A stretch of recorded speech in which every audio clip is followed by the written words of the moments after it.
Now, you probably noticed I don't feel about that war the way we were told we were supposed to feel about that war, the way we were ordered and instructed by the United States government to feel about that war. You see, I tell you, my mind doesn't work that way. I got this real moron thing I do. It's called thinking. And I'm not a very good American because I like to form my own opinions. I don't just roll over when I'm told to. Sad to say, most Americans just roll over on command. Not me. I have certain rules I live by. My first rule, I don't believe anything the government tells me. Nothing. Zero. Nope.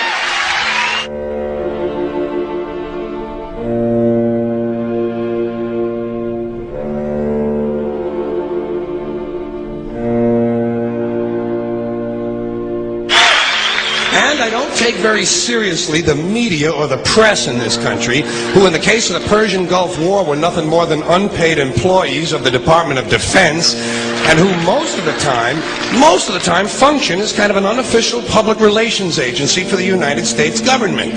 So I don't listen to them. I don't really believe in my country. And I gotta tell you folks, I don't get all choked up about yellow ribbons and American flags. Now, to balance the scale, I'd like to talk about some things that bring us together. Things that point out our similarities instead of our differences. Because that's all you ever hear about in this country is our differences. That's all the media and the politicians are ever talking about, the things that separate us, things that make us different from one another. That's the way the ruling class operates in any society. They try to divide the rest of the people. They keep the lower and the middle classes fighting with each other so that they, the rich, can run off with all the fucking money. Fairly simple thing, happens to work.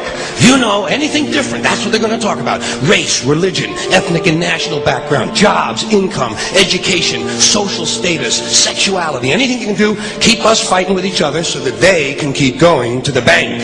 You know how I describe the economic and social classes in this country? The upper class keeps all of the money, pays none of the taxes.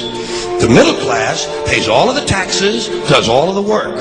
The poor are there just to scare the shit out of the middle class. Keep them showing up at those jobs. Politicians know that word. They use it on you. Politicians have traditionally hidden behind three things: the flag, the Bible, and children. No child left behind. No child left behind. Oh, really? Well, it wasn't long ago you were talking about giving kids a head start. Head start? Left behind? Someone's losing fucking ground here. But there's a reason. There's a reason. There's a reason for this. There's a reason education sucks, and it's the same reason that it will never, ever, ever be fixed. It's never going to get any better. Don't look for it. Be happy with what you got.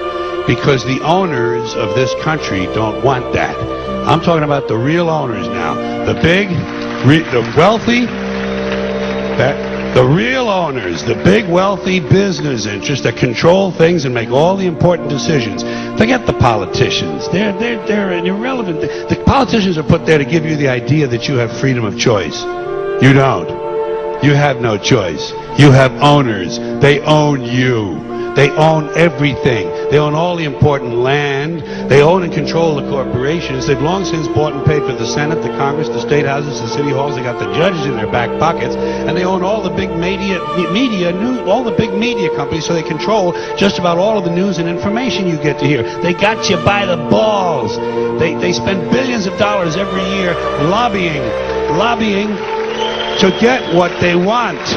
Well, we know what they want. They want more for themselves and less for everybody else. But I'll tell you what they don't want. They don't want a population of citizens capable of critical thinking. They don't want well-informed, well-educated people capable of critical thinking. They're not interested in that. That doesn't help them. That's against their interest. That's right. You know something? They don't want people who are smart enough to sit around the kitchen table and figure out how badly they're getting fucked by a system that threw them overboard 30 fucking years ago. They don't want that. You know what they want? They want obedient workers.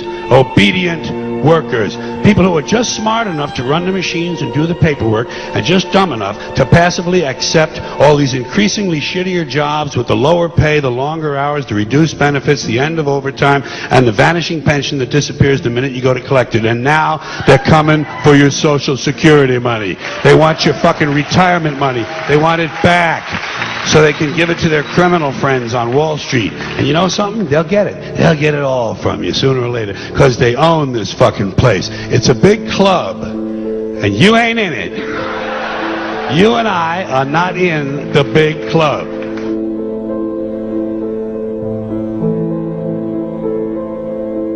The greatest form of control is where you think you're free when you're being fundamentally manipulated and dictated to. One form of dictatorship is being in a prison cell and you can see the bars and touch them. The other one is sitting in a prison cell but you can't see the bar, you think you're free. What the human race is suffering from is mass hypnosis. We are being hypnotized by people like this. Newsreaders, politicians, teachers, lecturers.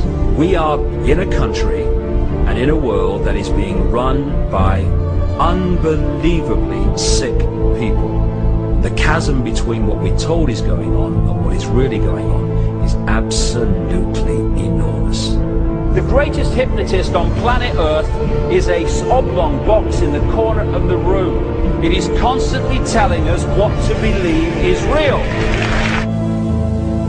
Historically, the control and manipulation of political opinion has been the Freemasons' main weapon in gaining control of countries and states. Once in control of the rulers and politicians of a country, laws and political structures could be changed in accordance with their agenda. However, since restricting the body does not necessarily mean restricting the mind, the Freemason recognizes that their plan for a global government hinges completely on subduing the masses to their agenda, and thus eliminating opposition to their cause. And the greatest threat to their plan, posing more danger than any army or law, is the threat of a free-thinking mind. In order to eliminate this threat and to achieve their objective, the Masons have set about the boldest plan ever devised: the complete control of every aspect of human life, your life. And the weapons they are using against you are in your very homes, entertaining you and your children, and gradually indoctrinating you without you even realizing.